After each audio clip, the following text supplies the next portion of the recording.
આ બ્રહ્માંડમાં સ્વામિનારાયણ ભગવાન પધાર્યા. અનંત કોટી બ્રહ્માંડો છે, અનંત કોટી બ્રહ્માંડ, અને એક બ્રહ્માંડમાં 14 લોક, અને 14 લોકમાં પૃથ્વીલોક. પૃથ્વીમાં કેટલા બધા આશ્ચર્ય છે, કેટલું બધું આશ્ચર્ય. હવે એવા 14 લોકનું બ્રહ્માંડ, એવા અનંત બ્રહ્માંડો અણુની પેટે ઉડતા, અણુની અણુ કેટલું ઉડતા ફરે. એવા ભગવાન આ સ્વામિનારાયણ આ પૃથ્વીમાં હવે શોધતા કેટલી વાર લાગી હશે. આ બ્રહ્માંડ, આપણું બ્રહ્માંડ ક્યાં છે, શું છે, આનંદ બ્રહ્માંડ. પણ ભગવાન એટલી બધી દયા કરી કે આપણી પાસે પહોંચી ગયા. અને દાદા કાચર અને ત્યાર પછી બધા ગુરુ પરંપરા તે વખતે તે ભક્તોને સુખ આપ્યું. અને એવી રીતે અતિ કરુણા કરી. બાકી આ ભગવાન ક્યારેય મળવાના નહોતા. એ સામેથી કૃપા કરીને આપણી પાસે આવ્યા, નહીં તો પત્તો જ ન પડત. ચક્રાઓ ફરે રાખે. પણ એટલી બધી કૃપા થઈ તો બ્રહ્માંડ. અને આયા તો ખરા, અને આપણા જેવો ખાધું પીધું ઉઠ્યા બેઠા બધું આપણે સજાતી થાય એ તે ક્રિયા કરી અને અપાર સુખ આપ્યું. એ તો સુખ આપ્યું તો બરાબર, પણ મોક્ષના અધિકારી બનાવ્યા. એ આપણે નિષ્કોણમાં લખ્યું કે થયા કોટી કલ્યાણ.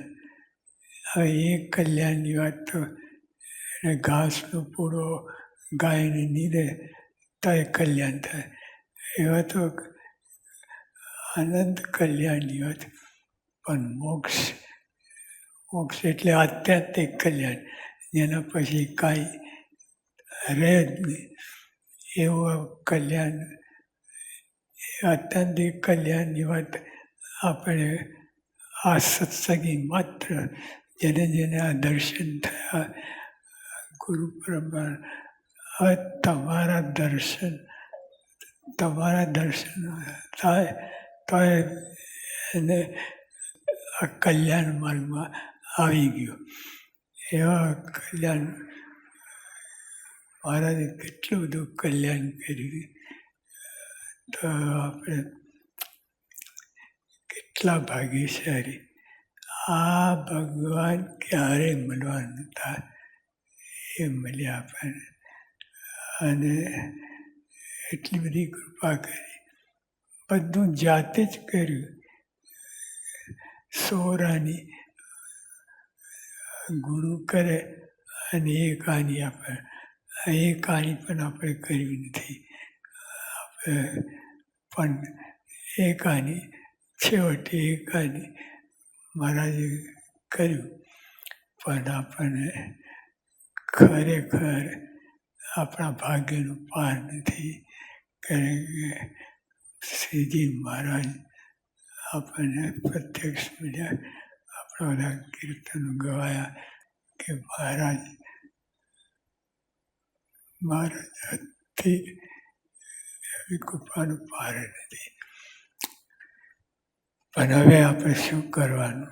આ બધું તો આપણે વાત કરી, પણ આપણે સમજાય ન સમજાય, પણ આપણે ભાગ્યશાળી આ કલ્યાણ માર્ગમાં ઘૂસી ગયા છે. ઘૂસ મારી અને પણ હવે કરવાનું યોગી અપાય ટૂંકમાં વાત કરી એ પ્રમાણે આપણે રહેવું.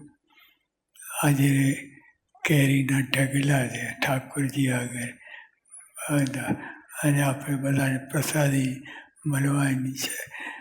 પછી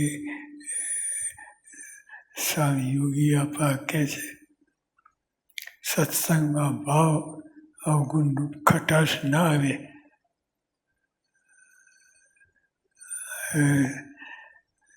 તો સત્સંગનું સુખ કેસર કેરી જેવું ગળ્યું આવે. ખટાશ જરાક ખટાશ આવે. હવે આ કેરીઓ ઢગલા છે, કેરીનો રસ નીકળે, પછી એમાં આપણે ખટાશ આંબલીનું પાણી રેડીએ તો શું થાય? આપણે કેરીનો રસ એમ માર્યું ફરે કંઈક જુદું વસ્તુ નીકળે. તો યોગી અપાએ કહ્યું કે સત્સંગમાં ભાવ અવગુણ ખટાશ ના આવે તો સત્સંગ કેસર કેરી જેવું કર્યું હોય. આ કેસર કેરીનો વાંક જરાય વાંક નથી, પણ આપણે બધું આગું પાછું કરીએ તો ખટાશ ઉમેરીએ તો આપણા કર્મ ફૂટ્યા કહેવાય. આવો સત્સંગ દિવ્ય સત્સંગ કાંઈ હોવું જ ના જોઈએ. તે કેસર કેરી જેવું છે. માટે સંતો અને હરિભક્તોમાં દેવ ભાવ રાખવો. 1, 2, 5, 10માં નહીં, હરિભક્તો સંતો સમગ્ર સંતો સમગ્ર ભક્તોમાં દેવ ભાવ રાખવો. આપણે ગ્રુપ પાડીએ રાખીએ એ બધું કંઈ કહ્યું નથી. બધા મારાનો સંબંધ થયો, મારાનો સંબંધ આડકતરી ગમે રીતે થયો તો એ બધા મોક્ષના અધિકારી થઈ ગયા. યોગીએ તો કહે કે ગુણાતીત બાગનો કાંટા એને અવગુણ ના દેવું. ત્યાં સુધી વાત કરી. એટલે આપણે અહીં રાખવું. માટે સંતોને હરિભક્તો દેવ ભાવ રાખવો, નિર્દોષ બુદ્ધિ રાખવી. આ સૂત્ર છે યોગી આપણે વારે વારે ઘૂંટી ઘૂંટાવ્યું છે. એટલે આપણે આ રીતે રહેવું. જો તેમ રહે તો કરવાનું જાણવાનું કાંઈ બાકી રહેતું નથી. જો આવી રીતે રહે પ્યોર કેર ને રસ ખટાશ જરાય ઉમેરવી નહીં, અને આવી રીતે રહે તો કરવાનું જાણવાનું કાંઈ બાકી રહેતું નથી.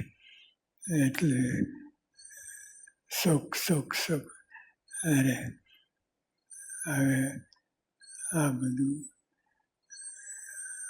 આવી રીતે રાખવું રહેવું. યોગી અપાર બધા જ ભલામણ છે કે આપણે આ સત્સંગ પ્યોર રાખવું. એટલે આપણે વાસના દૂર કરી અને ભગવાન તરફ વળવું. ભગવાન બાજુ ઊંચે ને ઊંચે જવું તો આપણે બધું જે છે એવું સુખ આવશે. સહજાનંદ સ્વામી મહારાજની જય.